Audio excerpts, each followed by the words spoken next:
देखिए बेटा, आपसे हमेशा जलेगा कौन? पता कौन जलेगा? जो आपसे नीचे होगा वही हमेशा आपसे जलेगा। देखो मैंने क्या बताया, ये जो लाइन है ना, ये छोटी लाइन है। तो अगर आपको इसको छोटा करना है तो आपने क्या करना है, इससे बड़ी लाइन खींच देनी है। समझ में आया कि नहीं? आपको हमेशा से पॉजिटिव रहना है। क्या रहना है? देखिए बेटा, एक और चीज है कि मैं आपको एक और चीज बताऊं कि जितने लोग आपसे, देखिए जलने वालों की हमें संख्या हमेशा बढ़नी चाहिए, चाहने वाले की संख्या कम हो जाए। इससे बहुत ज्यादा इंपॉर्टेंट होता है कि जो जलता है ना वो आपके बारे में कम से कम बातें तो कर रहा है, सोच तो रहा है कम से कम। यही तो पॉजिटिविटी और नेगेटिविटी होती है। यही तो चीज है, कम से कम उसके पास इतना फालतू टाइम तो है जो आपके बारे में सोच रहा है। समझे कि नहीं? पूछो नेक्स्ट।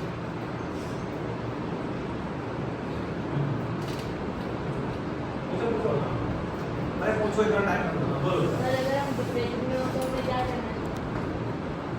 देखिए बेटा, डिप्रेशन में हो तो सबसे पहले आपको ये करना चाहिए कि आपको डिप्रेशन में होने ही नहीं चाहिए। आपने अपनी समस्याओं को अपने आप से बड़ा बना दिया है, इस वजह से आप डिप्रेशन में हो। अपनी समस्याओं को हमेशा अपने आप से कमजोर रखो, उनको कभी अपने ऊपर हावी मत होने दो। हमेशा पॉजिटिव रहो, अच्छा आचरण रखो, अच्छे दोस्त रखो, अच्छा घर का माहौल रखो। जब आप अच्छी चीजें करोगे ना तो ऑटोमेटिक आपके अंदर चेंजमेंट आ जाएगा। आपने कभी भी सोचना नहीं है, डिप्रेशन का सोचना नहीं है, हमेशा ये सोचना, हमेशा अपने आप को खुश रखना है। कोई आपके ऊपर पत्थर फेंक रहा है, फेंकने दो, लेकिन आपने वेट करना है, अच्छा इंसान बनना है और अपने आप को मोटिवेट करना है। माँ बाप से बड़ा, माँ बाप से अच्छा कोई साथी नहीं है, समझे कि नहीं?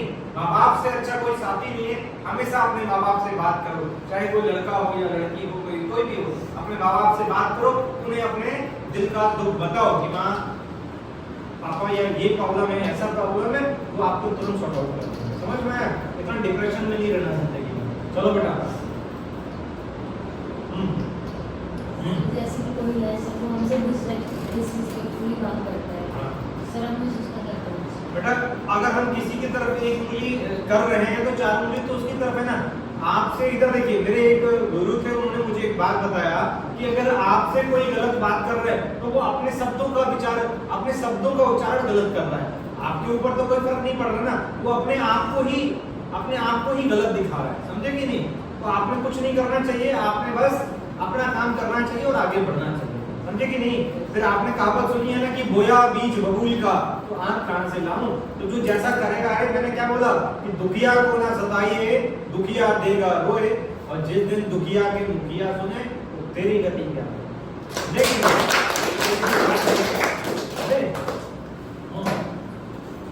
हाँ जी, दिल के सवाल पूछिए, कोई भी प्रॉब्लम होती है पूछो, कोई भी है सवाल पूछो, कोई बात नहीं।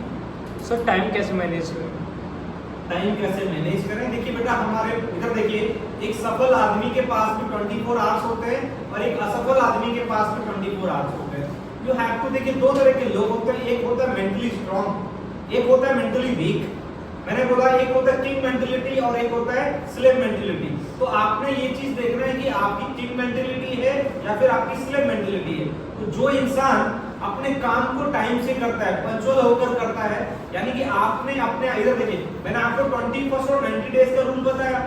आपने किसी भी आदत को लाने के लिए आपने सबसे पहले डिसिप्लिन में आना है। देखिए बेटा, अनुशासन एक ऐसी चीज है कि जिस दिन आप अनुशासन में आ गए, सारी चीजें ऑटोमेटिक सिस्टमैटिक ऑर्डर में बन जाएंगी।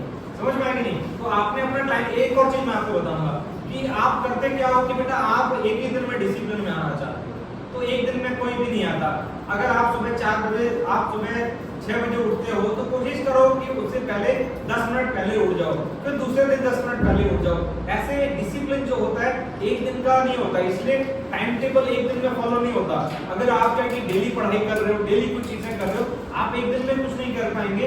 आपने slow and steady wins the race, धीरे धीरे करके अपने आप को चेंज करना है। समझे कि नहीं? बेटा जब एक हम पौधे को यानी कि बीज को जब जमीन में गाड़ते हैं तो उसमें पहले कितना पानी डालते हैं, खाद डालते हैं, फिर कुछ समय के बाद उसमें जो है कुछ अंकुर निकलता है, ठीक है ना।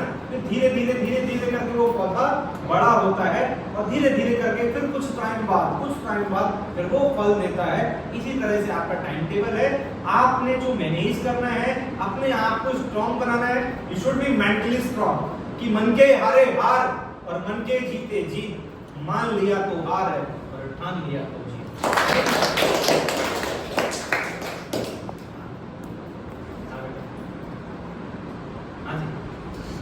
और कोई सवाल?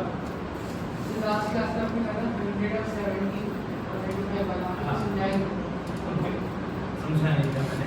देखिए बेटा, अप्रॉक्स होता क्या है कि 100, 70 और 30 यानी कि जो 100% मार्क्स लेकर आता है वो किसी कंपनी में काम करता है, और जिस कंपनी में काम कर रहा होता है उसका जो ओनर होता है वो 70% वाला होता है। 30% वहाँ पे मतलब बिल्कुल नीचे लेवल पे काम कर रहा होता है। समझ में आया कि नहीं? यानी कि ये साइंटिफिक प्रूफ है, ये साइंटिफिक प्रूफ है। अगर हम बात करें धीरू भाई अंबानी, अडानी, इन सब जितने भी लोगों को देखोगे, बड़े बड़े जो लोग हैं इनका क्वालिफिकेशन कुछ भी नहीं है। मोदी जी का क्वालिफिकेशन उठा के देखिए, लेकिन सर्वोच्च पद पर है।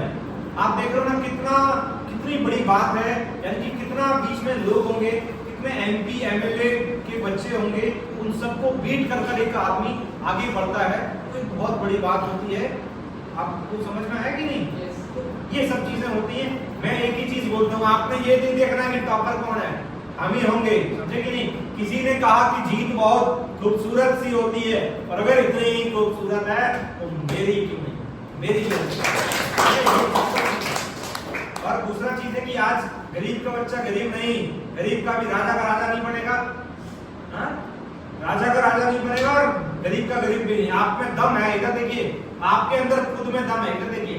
If you born in a poor family it's not your mistake, if you die in a poor family it's your mistake.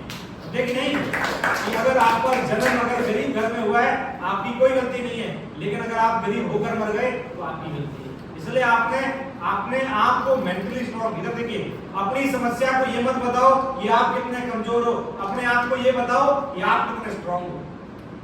Utilise your energy, कि जब आप में दम है ना तो आप कुछ भी कर सकते हो। इसलिए अपने आप को पहचानो, अपनी यूटिलिटी को पहचानिए, अपने आप पे काम करो, कहाँ गलतियां कर रहे हो, क्या कर रहे हो, उसको पहचानो, उस पे काम करो और आगे बढ़ो। फिर देखो क्या होता है। एक दिन में सफलता किसी को भी नहीं मिलती है, लेकिन अगर आप निरंतर प्रयास करते रहोगे, निरंतर मेहनत करते रहोगे तो आप हर काम में सफल हो सकते हो। लेकिन इधर देखिए बेटा, कि सीढ़ियां उन्हें मुबारक हो जिनकी मंजिल छत है, मेरी मंजिल तो आसमान है, मुझे तो अपना रास्ता खुद बनाना है। इस तरह की चीजें होती हैं। हाँ जी बेटा, मेंटली स्ट्रॉन्ग बनते हैं कि कोई भी डिसीजन है। फॉर एग्जांपल, अब बारिश हो रही है, अब आप घर में देखा, बाहर देखा, खिड़की से देखा कि यार बारिश हो रही, आज छोड़ो, आज छुट्टी कर लेते हैं। तो मेंटली स्ट्रॉन्ग का मतलब बारिश हो, आंधी हो, तूफान हो, इधर देखिए, निगाहों में मंजिल थी, गिरे और गिरकर समझते रहे। आंधियों ने बहुत कोशिश की मगर चिराग थे आंधियों में। देखिए, अपने आप को हमेशा से रेडी रखो, अलर्ट रखो कि ये करना है तो करना है, समझे कि नहीं? करना है तो करना है, नहीं करना तो नहीं करना। You should be mentally strong कि अगर एक बार किसी को वचन दे दिया कि सर मैं इतने बजे पहुंचूंगा तो पहुंचूंगा मैं, अपने आप को इस तरह छोटा छोटा काम करके मेंटली स्ट्रॉन्ग करना है। आपने मन में ठान लिया कि मैं इस बार टॉप मारूंगा, क्लास में टॉप आना है मैंने, तो टॉप आने के लिए प्रैक्टिस, मेहनत तो आपने करनी पड़ेगी, समझे कि नहीं? पढ़ने के तरीके होते हैं, उनको फाइंड आउट करना होगा है किस तरीके से पढ़ना है, क्या पढ़ना है और किस तरीके से करना है चीजों।